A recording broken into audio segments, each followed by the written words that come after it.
안녕하세요. 북두시민혁명군의 전영돈입니다. 오늘의 강의의 주제는 윤석열 정부의 후반기, 특히 인사정책을 중심으로 강의를 하도록 하겠습니다.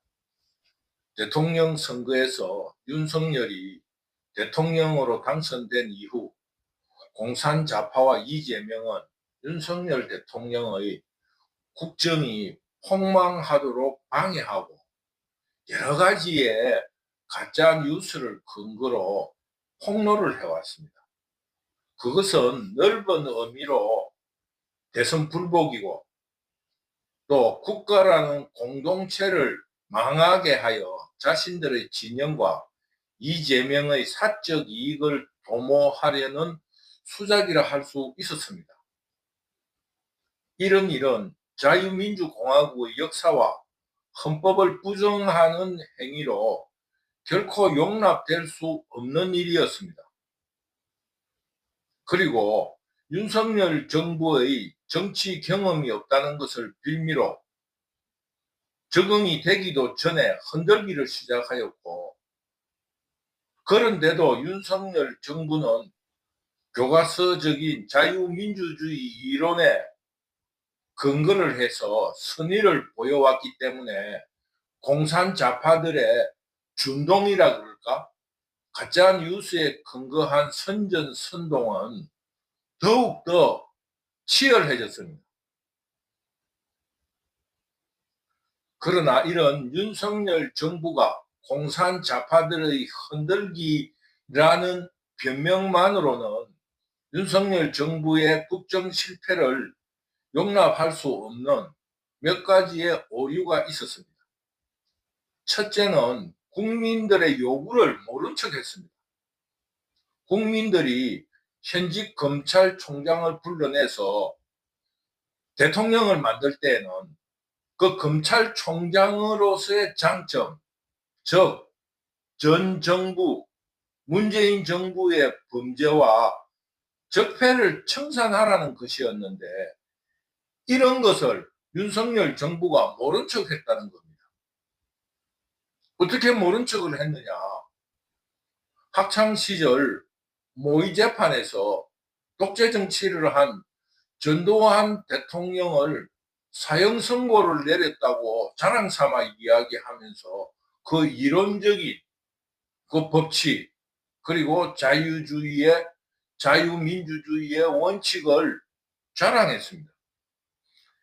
이런 윤석열 정부의 그 선의를 문재인 정부의 범죄인들과 적폐 세력들은 악용했습니다. 즉 윤석열 대통령은 문재인 정부의 그 적폐 세력들이 자성을 하고 범죄에 따라서 적법한 절차에 따라서 처벌을 하는 것으로 정리를 하고 있었는데, 그들은 범죄 카르텔을 형성하면서 가짜 뉴스와 거짓 선동으로 침소봉대하면서 국민들을 속이고 저항했습니다. 그리하여 윤석열 정부는 공산좌파들의 국정 방해로 인해서 지금 무능에 빠져들고 말았습니다. 둘째로 윤석열 정부는 국가 목표 설정에 실패했습니다. 윤석열 정부는 국정 목표 혹은 국가의 미래에 대한 목표를 제시하지도 못하였고 또 국민들에게 알리지도 못했습니다. 설사 가졌다고 하더라도 국민들에게 계몽하고 소통하는 데 실패했기 때문에 국민들이 윤석열 정부의 국가 목표가 무엇인가에 대해서 알지 못합니다. 그러므로 국민들이 윤석열 정부에 대한 불신이 깊어졌습니다. 셋째로 인사정책의 실패입니다. 적폐 청산이라는 그 국민들의 요구도 어떤 실천한다든가 목표로 제시하지 못하였고, 또 국가 목표에 대해서도 정확한 그 윤석열 정부의 그 어떤 좌표를 정확하게 제시 못했습니다. 그러므로 적재적소에 대한 인물에 대한 그 공급이랄까 수요가 스스로 만들어내지를 못했고, 그러다 보니 그런 인물도 찾지를 못하고 또 그들을 임명을 해서 실력 발휘를 하게 하지도 못했습니다. 이런 윤석열 정부의 그 자성 혹은 자기 반성을 통한 이런 원인을 정확하게 알아야 합니다. 그래야만이 정확한 처방이 나올 거 아니겠습니까? 이런 윤석열 정부는 전반기에 공산 좌파들의 방해와 또 자신들을 방어하기 위한 범죄 행위를 방어하기 위한 여러 가지의 방해 책동으로 인해서 적폐청산, 국가 목표, 그리고 그 목표를 실천하기 위한 인재 등용이라는 가장 기본적인 세 가지를 실패하고 말았습니다. 그런데 북두 시민혁명군이 조금 희망적인 사항을 말씀드리자면은, 윤석열 대통령의 개성이랄까 삶의 이력을 가만히 훑어보면은 끈기가 있고 그 끈기 속에서 결실을 맺는 그런 개성을 가지고 있습니다.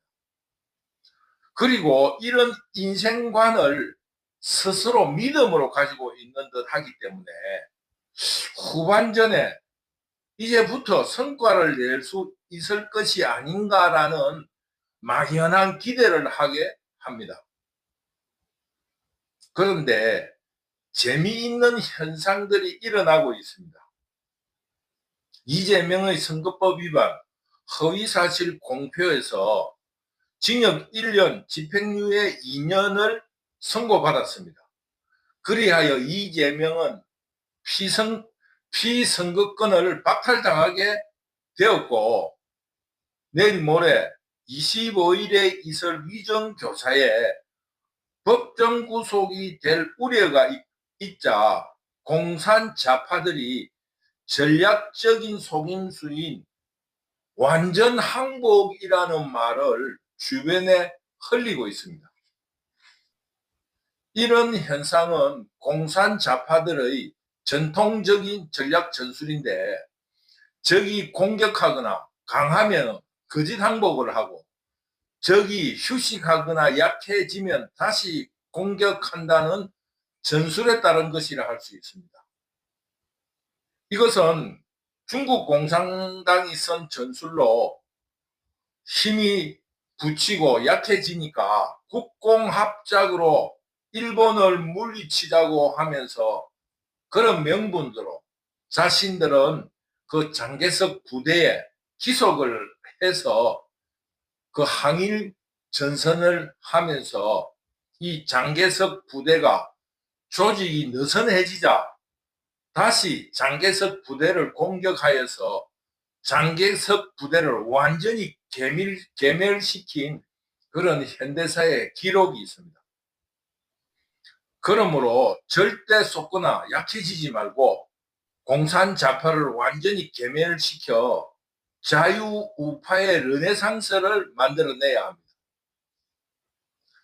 이런 국가 목표 아래 쉽게 말하면은 적폐청산, 두 번째 국가 목표, 세 번째 인재 등용이라는 이런 국가 목표와 함께 공산 좌파의 완전 괴멸이라는 이런 실천을 하기 위해서 적재적소에 맞는 인사정책을 써야 한다.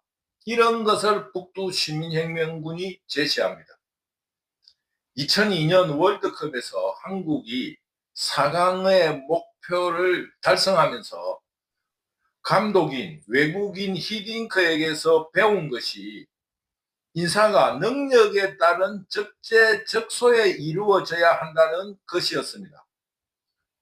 외국인 감독이라서 한국 문화에 절대적으로 고쳐야 할 인연, 학연, 지연에 그 히딩크가 자유로울 수 있어서 중립적이고 공평하게 선수를 기용한 것이 성공의 비결이라고 결론을 내린 것을 잊지 말기 바랍니다. 윤석열 대통령은 검찰에만 있었기 때문에 인재풀이 매우 좁고 검찰의 특수성인 충성심에 매달리는 경향이 있습니다. 이런 두려움을 버려야 합니다. 인사가 만사라는 철저한 의식을 가지고 인사정책을 실시해야 합니다. 어차피 배신할 사람은 배신을 합니다. 그러므로 배신을 두려워해서는 안 됩니다. 이런 자신감을 가지고 인사에서 완전한 쇄신을 이루어내야 합니다. 지도자는 인사정책을 통해서 미래의 목표나 방향을 제시하기도 하고 자신의 정책을 이미지화합니다. 그러므로 인사쇄신이라는 것은 조금 바뀌는 것은 인사쇄신이라 할 수 없습니다. 완전히 한 7, 80%를 바꾸어내야 합니다. 그러므로 이번에는 젊은 3, 40대 중장년층으로 완전히 쇄신하고 한 80%를 30대 청년과 40, 50대의 중장년으로 인재를 등용하여 완전히 인사정책에 대해서 완전히 쇄신하고 국정이 완전히 바뀌었다 하는 이런 이미지를 심어주기를 간절히 바랍니다. 그러면서 협치의 의미에서 강평으로서 자유민주주의에 대한 확신이 있는 야당 인사를 중용해야 합니다. 이런 인사정책의 쇄신을 통하여서 윤석열 정부 후반기에 대한 이미지가 완전히 바뀌게 하는 마술을 보여주기를 간절히 바랍니다. 이런 이미지 쇄신을 통해서 한국 정치를 완전히 정화하는 기회로 만들기를 바랍니다.